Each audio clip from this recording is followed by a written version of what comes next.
You're listening to the I'm Busy Being Awesome podcast with Paula Engebretson, episode number 286. Hey, everybody. Welcome back to the podcast. How are you? What is happening? At the time of this recording, I have noticed a recurring theme come up time and time again with a handful of new clients.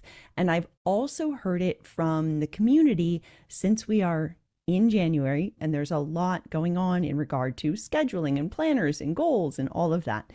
And the overarching theme has to do with time generally, and more specifically, it is this sense of resistance or uncertainty, maybe even kind of a dread light when it comes to clarifying where our time is going, tracking how we spend our time. There is almost this sense of, I don't even want to know. I don't want to know the answer to that. I don't want to know where my time is going because I know that I won't be happy with the answer. You've been here, right? You have been in this space before. Maybe you made a plan for the week or you made a plan for the day, but then totally avoid looking at it again or reflecting on how the day went because you don't want to know how much or how little you followed the plan. So a few weeks ago, I was talking with somebody on a consultation call.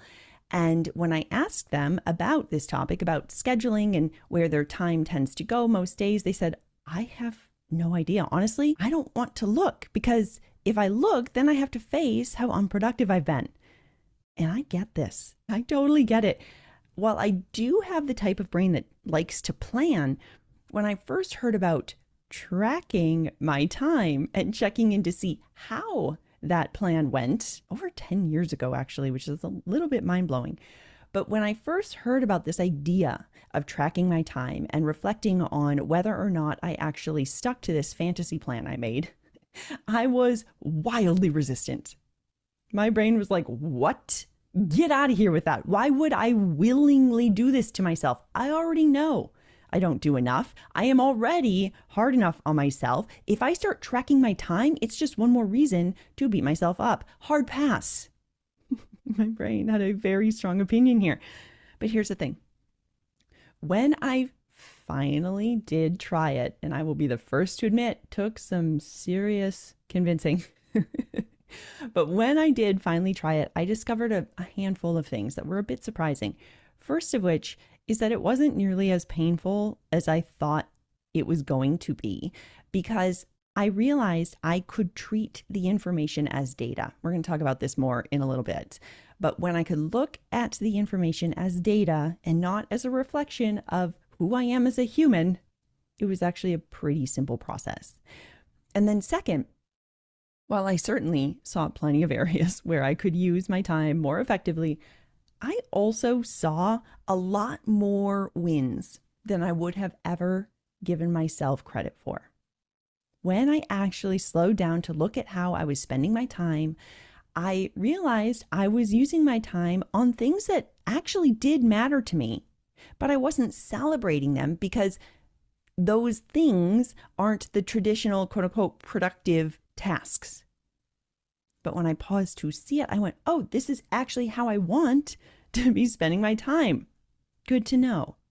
So when I combined viewing the results as data, not as some judgmental report card, and also recognized the wins that I was having with how I was spending my time, it completely changed the game.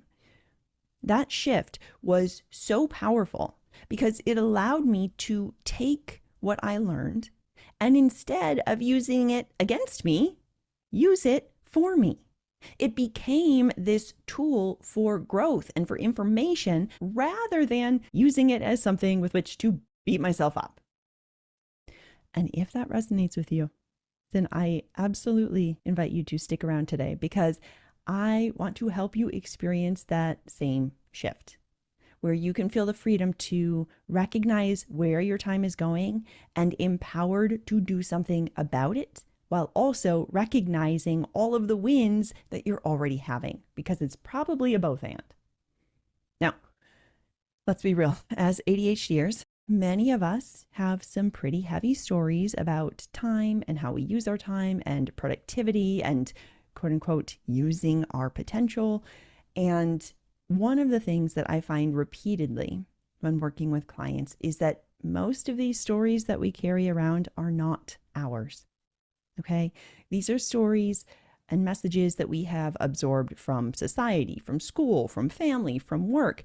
These thoughts like, oh, you're wasting your time if you're not doing something productive, or if you're not doing something, period, you're lazy, or you have such potential. If you would just apply yourself, you'd be able to really do something here. Ugh, right? So first and foremost, if you have a similar resistance to scheduling or tracking your time because you have these different stories in your mind, here's what I want you to hear loud and clear. First, there is nothing wrong with you. It makes absolute sense why you would feel this resistance given the history, the backgrounds that many of us have experienced, okay?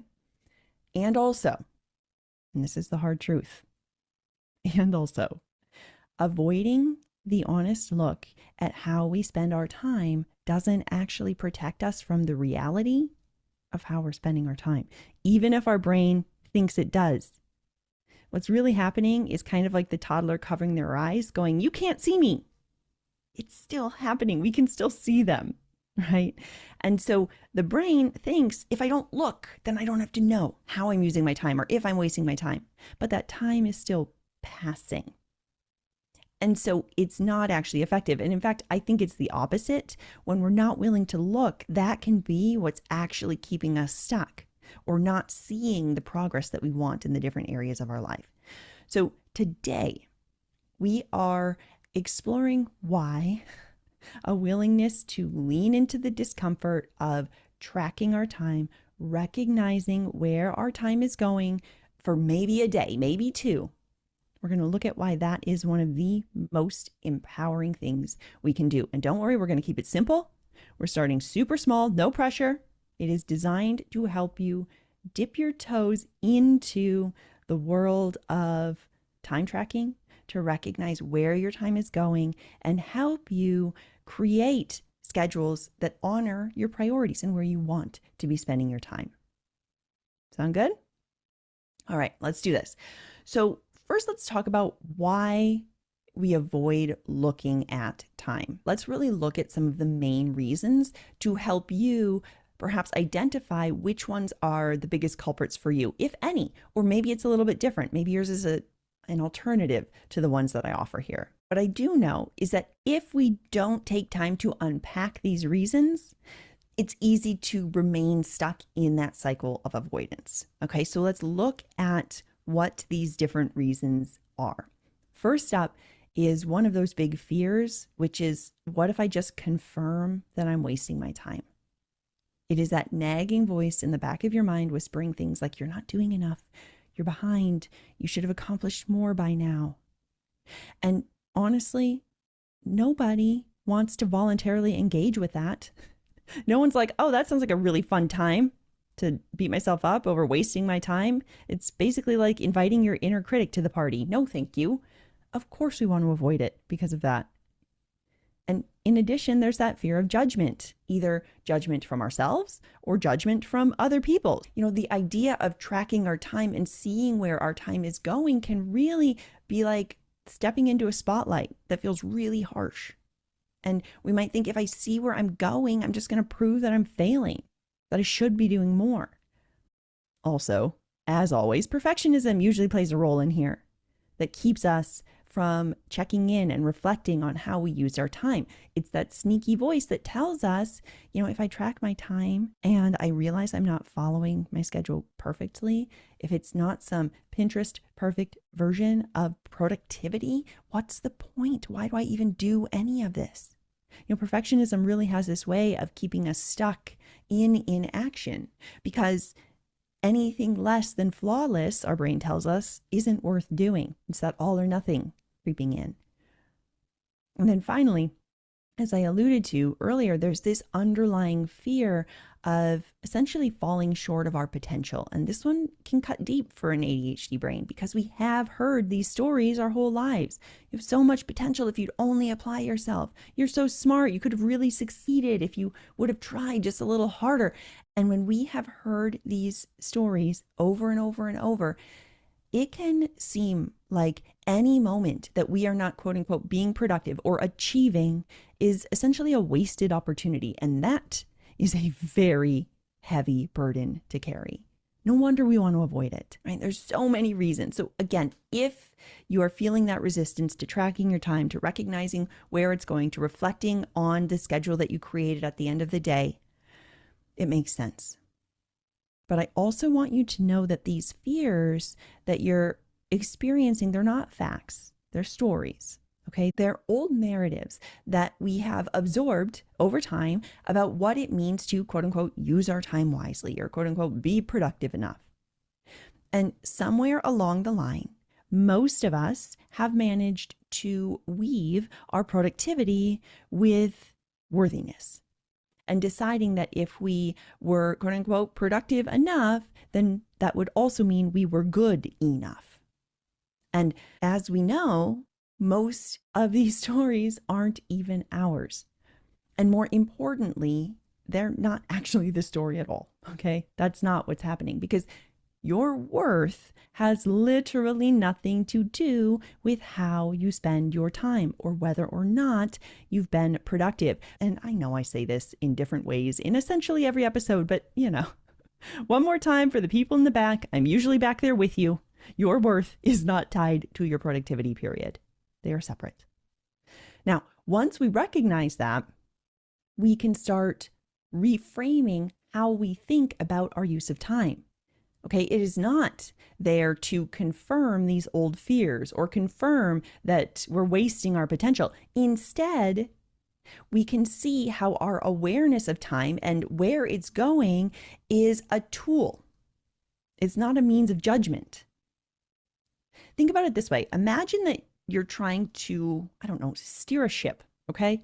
You don't know where you are, and if you don't know your location, you can't actually adjust your course. You're just kind of floating out there at sea, feeling lost, feeling frustrated, maybe even defeated, okay?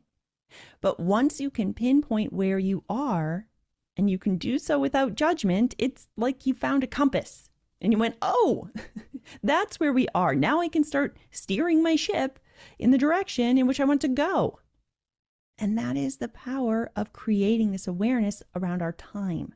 It shifts that narrative of guilt and fear to clarity and possibility. It allows us to make these small adjustments that helps us continually move closer to that life that we want, one step at a time. So if you have been avoiding looking at your use of time because of these fears and they keep creeping in, I want to invite you to pause for a moment. What if tracking your time for a day, maybe two, wasn't about proving anything or confirming anything? What if it was simply there to help you gather information, data that could help you help yourself rather than judge yourself? Help me help you, brain. Okay, let's explore what happens when we avoid looking at how we spend our time, because the truth is avoiding it, as we know, does not solve the problem. It often makes things worse. Understanding why this is can help us take action. Okay, so one of the major consequences that happens when we keep covering our eyes, right? When we keep hiding from the reality of how we're spending our time is that we get stuck in this loop of uncertainty and often guilt or shame for some of us. We carry around these heavy ruminating thoughts of, I know I didn't use my time well. I should have used my time better. I just don't even want to see how bad it is. I know I just wasted my day. And instead of addressing that, we sit in the discomfort of not knowing. And we spend so much energy worrying, well, what if I am wasting my time? What if I never figure this out? What if I could be doing something more? All the what ifs come in, right?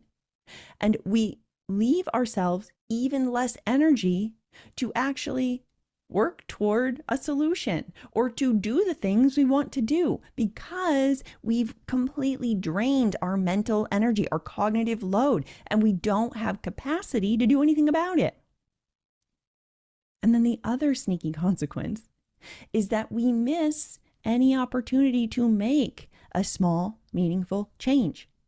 When we avoid the information and we don't figure out where our time is going, it's like trying to fix a leaky faucet in the dark.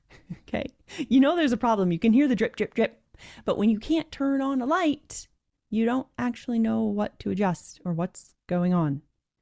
And those small tweaks are what actually lead to the bigger results. But we can't make them until we shine a light on what's happening. So how do we reframe this resistance? Let's go back to our GPS analogy. I love that analogy. If you're trying to get somewhere, whether it's a goal or a project or simply managing your schedule so that you have more of a balance that you like, okay?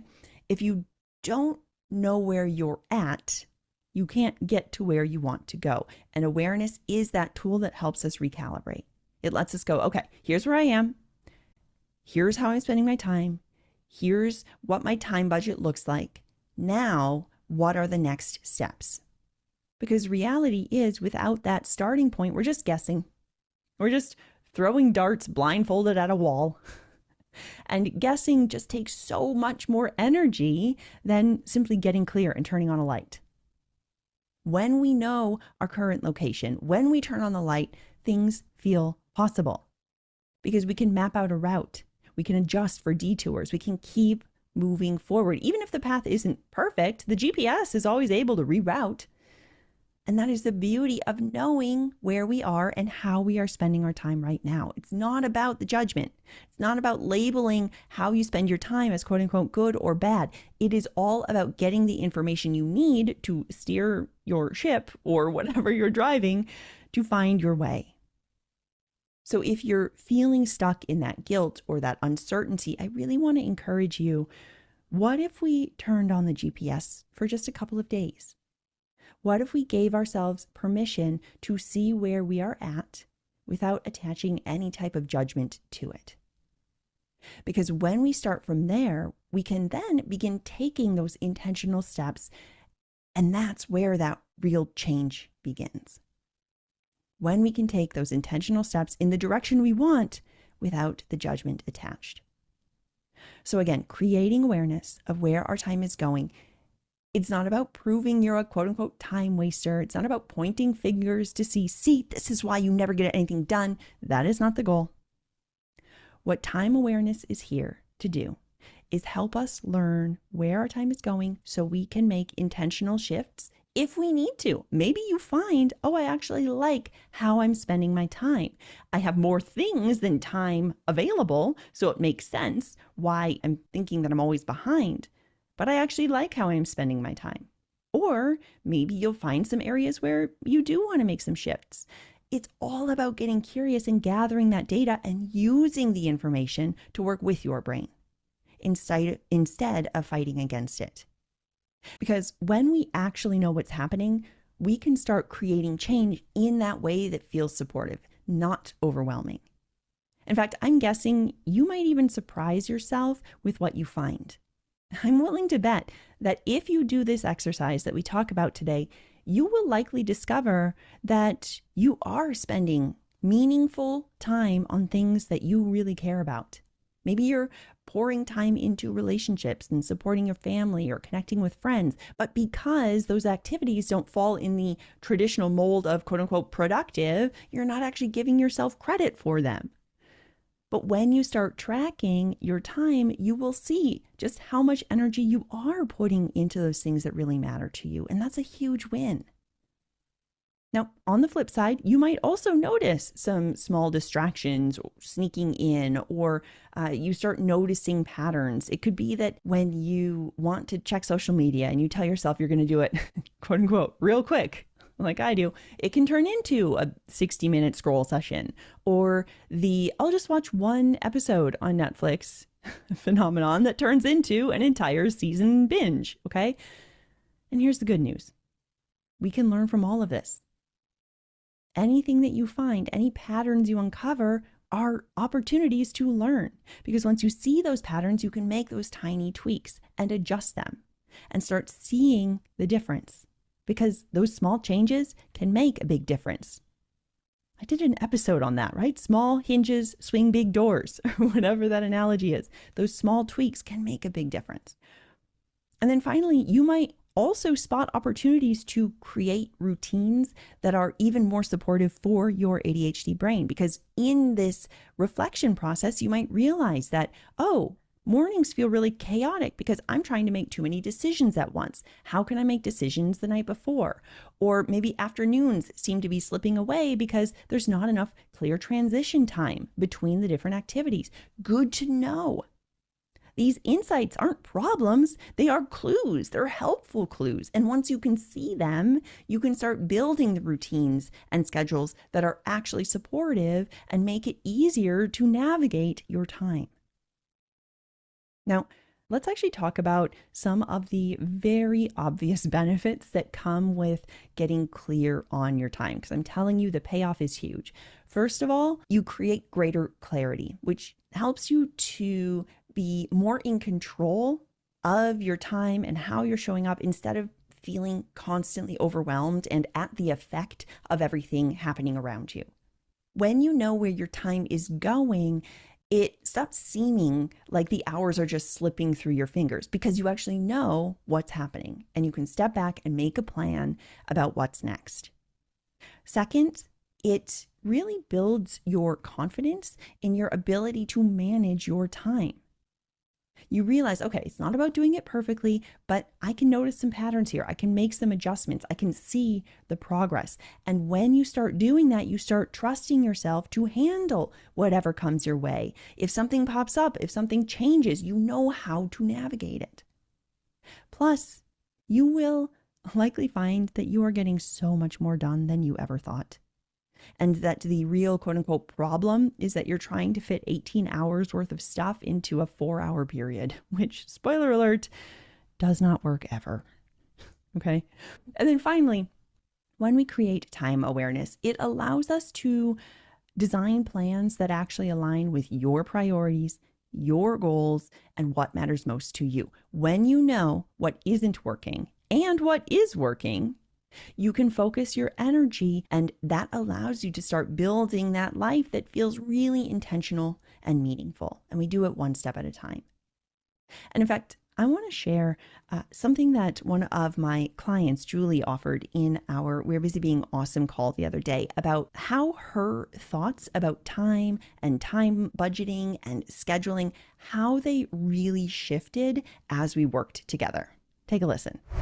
It's about time and planning. Prior to this, I literally could not make myself plan. I had partial to-do lists everywhere, including a lot in my head. I would send myself emails in the middle of the night, and I just had a total aversion to the calendar. I wouldn't open it. People would ask me about things. I just would not even open the calendar, which sounds so nutty. And I'm like, how have I gotten by?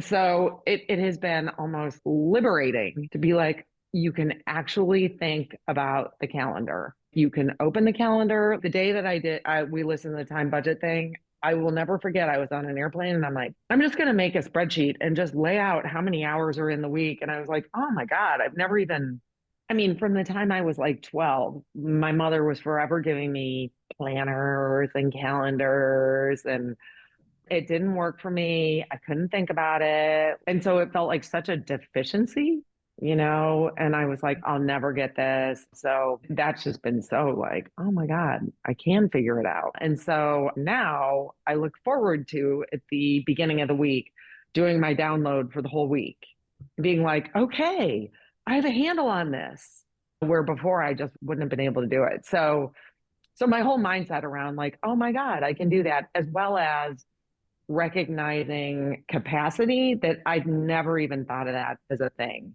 I feel calmer about everything. Like, I start to feel more confident that I will get it done. It's on the list. If it's on the list for next week, I trust it a little bit more.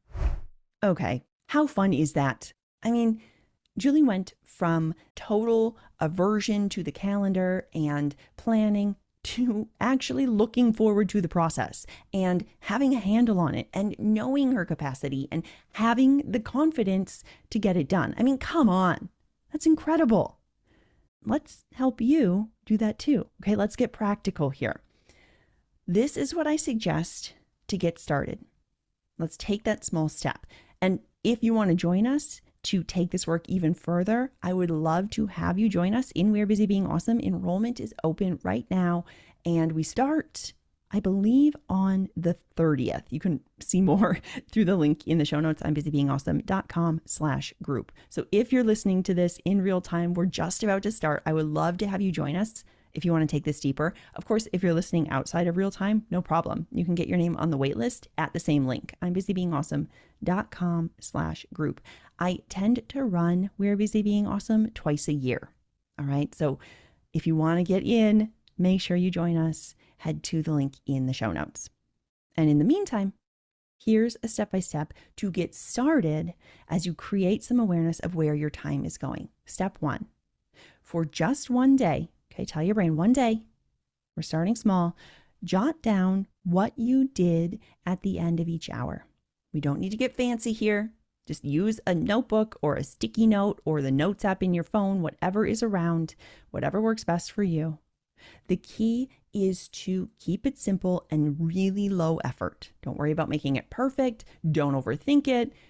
Write down at the end of each hour, generally, what you did. Okay? And step 2 is a reminder to write it down without any judgment. This isn't about labeling things as good or bad. It is just a snapshot of what we're doing. So it might be answered emails 9 to 9:30, scrolled Instagram 20 minutes, okay? All we're doing is gathering data. Step 3, at the end of the day, is to take a few minutes to ask yourself, first of all, where did my time go as planned? Then, where did distractions sneak in? And then what surprised me? What can I learn here? Okay? You might notice that some parts of your day went exactly as expected. Other moments did not. That's okay. Great. The goal is to simply notice patterns. And then once you've reviewed your day, we get to step 4, which is to reflect on one adjustment.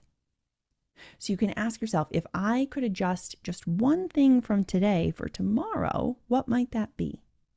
What pattern have I noticed? And how can I work with that pattern? Again, this is not about overhauling your entire routine. It's about making one small change. Small hinges swing big doors, right? One small change that can make your day flow just a little bit better tomorrow. Keep it as an experiment. This is not a rigid routine. The goal isn't to track perfectly or to find every single detail. It is about gathering enough clues to notice some patterns and start making those small changes. So if you're ready, I invite you to give this a try for one day. Set some timers, jot down a few notes, start small, see what you discover. And if you do, please send me a message over on Instagram. I am at I'm Busy Being Awesome. I would love to hear what you notice. And also, you might be thinking, okay, I can't wait to try this. I can't wait to figure out where my time is going. Or maybe you're a little more reluctant. All right, I'm willing to figure out where my time is going. But what am I actually supposed to do with my time? I'm so overwhelmed. Everything seems urgent. How do I even know what to prioritize? Everything is on fire. I have no idea where to start. And when I do start, I just spin and I procrastinate instead. I'm just so overwhelmed. I'm so frozen. First of all, if this is you, take a deep breath. I see you. I know this. You're not alone. I promise you. This is such a common experience for the ADHD brain, and it is exactly why I created We're Busy Being Awesome, because we tackle these obstacles head on together, every single one of them. Together, we figure out what matters most to you and how to prioritize in a way that is clear and manageable with all the things on your plate. And we discover how to create the systems and the schedules that support your brain to get the things done. When you join us, You get my entire Plan, Act, Complete framework, which walks you step by step through working with your brain in a way that works for you. And you learn how to clarify your priorities and create a schedule that honors them. You learn how to take intentional action on what matters most and follow through to completion in a way that works for your brain without burning you out. So you're doing it sustainably. And then we meet weekly for coaching calls to work through any obstacles that are coming up. We can troubleshoot challenges like procrastination or overwhelm or analysis paralysis, and we create personalized strategies that fit your life. You also get access to the private podcast and workbooks that are packed with all of my ADHD-friendly strategies and tools that you can revisit at any time. And we also have our body double sessions, these optional calls, which are specific time dedicated to co-working side by side with other busy, awesome humans. We are all doing the things that just seem impossible. We can't get ourselves to do them. I'm usually making phone calls and appointments at this time. We are together doing the hard things that we've been putting off. Okay. This program is here to help you work with your brain so that you feel confident and ready to do what matters most to you without burning out. It's about focusing on what truly matters and building momentum in that sustainable way. It's the kind of step-by-step support that helps you stop spinning and start thriving. The January cohort starts in about a week. And like I said, I run this program usually twice a year. And if this sounds like it's a great fit for you in this season, I would love to have you join us. If you are ready to learn how to focus your time, get clear on your priorities, and make that progress without the overwhelm, without the burnout, head to I'mBusyBeingAwesome.com/group to learn more and sign up. And if you have questions, feel free to send me an email, Paula@I'mBusyBeingAwesome.com, or sign up for a time where we can hop on a call and chat through anything that's going on for you. I cannot wait to do this together. All right, my friends, that's going to do it for us this week. And if you are ready to take these concepts and apply them to your life, if you are ready to learn how to support your ADHD in a way that works best for you, I invite you to check out today's show notes or head to I'mBusyBeingAwesome.com/group to learn more about We're Busy Being Awesome and sign up for the January cohort. Also, do you know someone who would love to learn more about where their time is going? If so, would you be a rock star and share this episode with them? You could send it to them in a text message or snap a screenshot and share it on your Instagram stories. If you do that, tag me at I'mBusyBeingAwesome so I can give you a shout out. Whatever you do, please know that I so appreciate you for both tuning in and for helping me get these strategies to even more busy, awesome brains who need them. I truly appreciate it. Until next time, keep being awesome. I'll talk with you soon.